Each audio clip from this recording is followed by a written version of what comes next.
We can only enjoy the weather and the good tunes if we make sure that we stay in good health, right? So this week is National Women's Health Week, and no matter your age, there are things that we need to be doing right now to make sure that we're optimizing our good health. So joining us is our expert, and I want to congratulate you because I think you are a newlywed, right? Yes, I am. Dr. Angela DeRosa. I can tell you're glowing from the love and the romance and everything. Absolutely. So maybe that's a good thing to do at a particular stage in life to refresh yourself, right? Absolutely. Renew your vows, do something fun, do something romantic and exciting, right? Exactly. So I think a lot of women don't start being too concerned about their health until later, and you start encountering maybe some problems or natural things like the ups and downs of menopause or during your childbearing years. But what do you want to start thinking about maybe as early in your 20s? Say? Absolutely. Women are terrible at caring for themselves in general, no matter what age. But when you're in your 20s, first thing you want to be considering is obviously pregnancy. Unwanted pregnancy, despite being newlywed or various other times in your life, could be very problematic.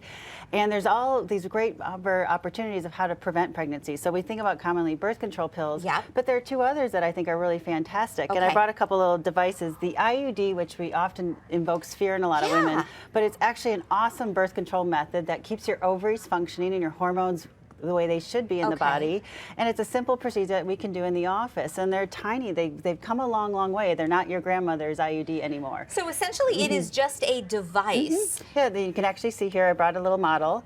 And they're tiny, and they get inserted into the uterus. We do these in the office without typically anesthesia. Typically it's just an in-office procedure. You're fully awake. And we insert it into the uterus with a small device. And it sits there for about 5 years on average, and it basically will prevent pregnancy. And then you want to get pregnant, you go into the office and you have that it removed. But this will not mess with your hormones, which is what a lot of women complain about birth control, the fluctuations, weight gain, various problems. Absolutely. It keeps your ovaries functioning. Then also the NuvaRing, which is another form of birth control. This gets inserted by the patient once a month. It gets inserted into the uterus and through the vagina and into the right around the cervix. It doesn't go into the uterus, it goes into the vagina, sits around the cervix, and it prevents pregnancy as well. And it's another wonderful way. It actually keeps some of your hormones more stable than birth control pills. So 20s is all about pregnancy prevention. Okay, so moving on to the 30s. Yes, exactly.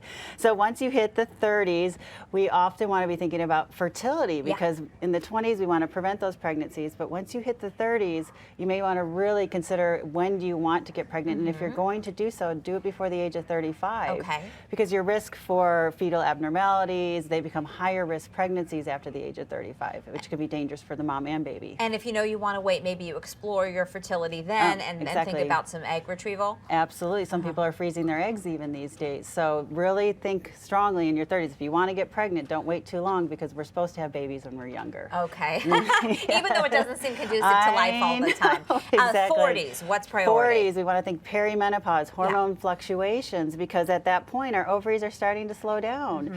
So we start to exhibit signs of testosterone deficiency in women, which can include low libido, it can include mood disorders, weight gain in that midsection, inability to sleep. You can start thinking hot flashes, night sweats as your estrogen levels start to drop.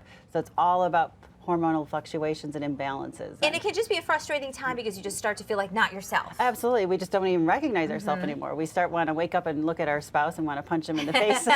So talk to your doctor about it and see what kind of therapies in terms of natural hormones that you may be in need of. You can put in testosterone, which is something that's very common in a deficiency at that time frame, or even estrogen pellets, which is what we specialize in, or there's other methods, creams, gels, troches, and a whole bunch of things to think about. Do you need to go through a full health screening before you go through some of this? Because I've heard some kind of horror stories about if something's growing in your body, if you have an illness that you don't know about. Absolutely. Whenever you have hormone imbalance symptoms, so lots of the things that we talked about, make sure it's not just hormones because it can be other medical things that are driving that. So you should always have a good physical. You should have blood, looking at your blood work and various other things because you don't want to assume it's all hormones. I know we're out of time, but very quickly, advice for those women who are in their 50s. Get your mammograms. Make sure you have good breast health and ensuring that you don't have any breast lumps or bumps or things that could lead to either pre-cancer or cancer. And then in your 60s, get your bones looked at. You want to make sure bone density, no osteoporosis, no bone loss. And just quickly, if you have a family history of breast cancer, would you suggest the mammograms in the 40s or still wait? Typically in the 30s, you want to get a good baseline. 40s is when you start regular screening, and 50s you really step it up. Dr. DeRosa, she's great to talk to, right? You can go see her. 2 locations in we have the Valley. 3 locations. 3 locations. Yes, we can't keep up with her and the new wedding. Scott?